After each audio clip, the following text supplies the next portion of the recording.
Welcome back to Let's Think About It with Dr. E. We're continuing in our series of Women, How We Lead. In our previous episode, Faith Under Fire, we talked about Ain't I a Woman and how our voices were so important in this season. So black women in this area, I need for us to understand how important we are. But before we go any further, I need for you to go right now and subscribe to my YouTube channel. Let's Think About It with Dr. E. You do not want to miss the latest content and the latest drop. It's going to be life-changing. You're only going to find Let's Think About It with Dr. E on YouTube. So go right now and subscribe to my YouTube channel. It's going to change your life. So like, share, and comment, and share it with a woman that you know so that she can stay tuned in to the latest content that we drop. So all right, family, we're still talking about the voice of the woman. The black women in ministry aren't just talking about mental health. They're giving us tools to live. We're shifting the narrative from just surviving to thriving. So today we're going to talk about some practical steps that can start you into putting into action right now some areas in your life to embracing wholeness, about living your faith out, that includes every part of your life. You see, we talked about faith in the previous episode. Your faith is a part of your journey of wholeness. For without faith, it is impossible to please God. We also said that faith without works is dead. And we also said faith is the substance of things hoped for and the evidence of things not seen. Now faith. I'm not talking about yesterday's faith, but the faith for right now. Do you have faith enough to believe that you can be made whole? Do you have faith enough to believe that your mind, body, and soul can come in alignment? That you can be healed from the top of your head to the sole of your feet? Do you have faith enough to believe that if God did it before, He can do it again? Do you have faith enough to believe that God, this mental health that I'm going through right now, God, you have the power to bring me out of it?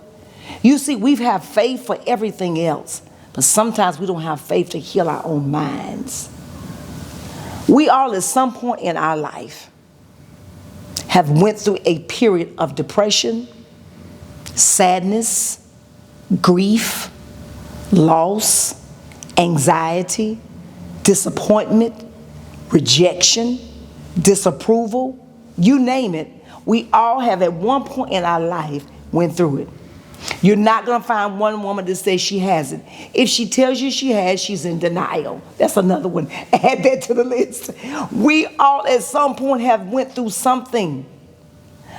But what happens to some women, we stay in those places and we don't know how to come out of them. And we feel like sometimes seeking professional help is taboo. Or if I talk to my girlfriends and tell them what I'm going through, they may think I'm really crazy. Or if I talk to my husband, he may think, well, baby, you all right? Maybe we need to get some, So sometimes we just keep it to ourselves. But that's not healthy. Sometimes you can internalize the unspoken voice and it becomes real in your head. And now it begins to manifest itself in other areas. And then you start seeing yourself, am I losing it?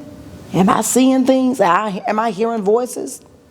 It's because sometimes our mental health sometimes silences the voices in our head. So step one, create a space, a safe space for healing conversations. You can have conversations with people. I don't know if this has happened to you. I know it's happened to me. And the conversations have not been uplifting. They've not been encouraging.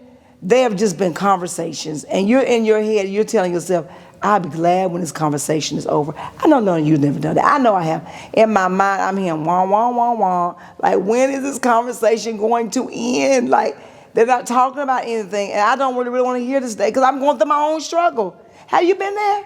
I know you have, because I've been there. But you need to create a safe space for healing conversations. So here's the thing. Mental health struggles thrive in silence. Listen to me, let me say that again. Mental health struggles, they thrive in silence. Black women in ministry lead by example. We create spaces where people can talk openly about their struggles, traumas, and even their victories. And you don't have to be in the pulpit to do this. Think about your circles, your friends, your family, your community groups. Start opening up, sharing your story, listening deeply when others share their stories. Being vulnerable, listen to this, can be challenging. I know, nobody likes vulnerability. But when you create safe spaces for conversations, you're building a community that heals together. You see, we need to create spaces as women that we can heal together as we're walking through the struggle, but we're healing together through a healthy conversation. Sometimes it's hard to share the story, but sometimes when you just get that story out, you feel better. Because somebody else in that circle of conversation may have a similar story, but they're waiting for just that one person to step out and share theirs, and then they can share their story. You ever been in those conversations when just you're waiting for this one person just to say something, and once they share, then everybody else begins to open up about their story or their struggle? Those are safe space conversations. Those are healing conversations, because all it takes is one person to open up, and then it creates a safe space for somebody else to say, hey, I can share my story. You know, I thought my story was bad, but here's a lady that's going through far worse than I'm going through. Sometimes you never know that your story can be the very one that opens the door for somebody else's healing. So let's take a cue from one of the greatest minds of this century, Dr. Tamar Bryant. She is a tenured professor at Pepperdine State in California. She is a wonderful therapist in her own right. She is the sister to Dr. Jamal Bryant. But she has made her own platform, a haven for discussing trauma, self-worth, and resilience. She encouraged people to speak openly without shame or judgment, and sharing and showing the healing starts with a conversation. So try it out, whether it's in a small group at church, whether with some girlfriends, y'all just getting together over dinner or for lunch, just one-on-one conversation with someone, or just in a space where you can just have some real talk. Sharing your story is an opportunity for your healing to take place. You see, we talk about our trauma, but we don't talk about it for healing. We share our grief, but we don't share our grief in a place to be healed. I heard a clip the other day from Dr. E. Dewey Smith. He said in 28 days, he lost 4 family members. He said, so think about, I had to pick out 4 coffins, do 4 eulogies. He said, I didn't want to keep hearing from people, your mama made it to heaven. I don't want to keep hearing your sister is in a better place. I didn't want to keep hearing my godmother. He said, I didn't want to hear that. That wasn't healing for me. He said, because where I wanted my mama to be was with me. I knew my godmother was sick, but I wasn't expecting my mother to die, he said. He said, my sister, the doctor said, my sister died from the broken heart syndrome. She just couldn't take all the grief that we had experienced. He said, here I am, a man who's seen cancer dry up, who have laid hands on people and they got up from their sick bed. And now the word that I've been preaching, I started to doubt that same word. So you ask yourself the question, so you're saying even as educated as you are, as degreed as you are, as poignant as you are with your voice, as a woman, you can still doubt the very thing that you've learned. You see, when loss and trauma and mental health comes upon you, they don't care about your degrees. They don't care about what space you're in. When life happens, life just happens. It has no time. It has no space. It happens. And sometimes it happens at the most unopportune times. Right when life is going good, bam, it happens. So how do you prepare yourself for that? You don't. How do you get past it? Is you begin to talk through it. You begin to share with your stories, either with your friends, with the therapist, but you got to talk about it. Remember, I said mental health thrives in silence. Whenever silence is in your head and you don't get the voices out your head, it begins to manifest itself. And that what we call in our field, it can turn into personality disorder, schizophrenia, manic depression, because you start to now thrive off of that space of trauma, and you're no longer looking for the space of healing, a space that you can come out of that. Number 2, prioritize self-care as a sacred practice. What does that mean, Dr. Erica? Black women are redefining what it means to take care of themselves, making self-care a sacred part of your spiritual practice. Let me say it again, because I know it probably just flew right over your head. I need for you to make self-care part of your sacred practice. Just as you find time to read your Bible, you find time for meditation, you need self-care in that space. Some of our previous episodes, we talked about making that calendar or that task list and putting time for rest. I need for you to put time in your sacred calendar, in your space, for self-care. This isn't about self-indulgence.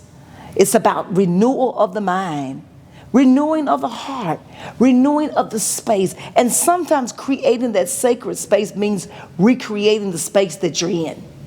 Sometimes declutter, unclutter, get rid of some things because the space is too much in a space. You need more things out of it so you can be free. You can't pour from an empty cup. I'm pausing for a minute because I need for you to get that. You cannot pour from an empty cup. Self-care isn't selfish. It is survival. Taking care of yourself is not a selfish gain. It is about survival of the fittest for you. Start small. Schedule regular times to step back, reflect, journal, meditate, or just simply take a walk. Do whatever brings you a sense of peace and clarity. And let's be honest, self-care includes options of seeking therapy when you need it. Therapy is a powerful tool for mental health. It is okay to embrace therapy. Don't let nobody tell you that going to therapy won't work. Those are the ones that need to go to therapy. When they tell you it don't work, they need to go back to therapy. That means they went to the therapist gave them some things to do, and they don't want to do it. They're not ready. Are you ready? If you're ready for therapy, embrace it. Go to it and use the time that has been given.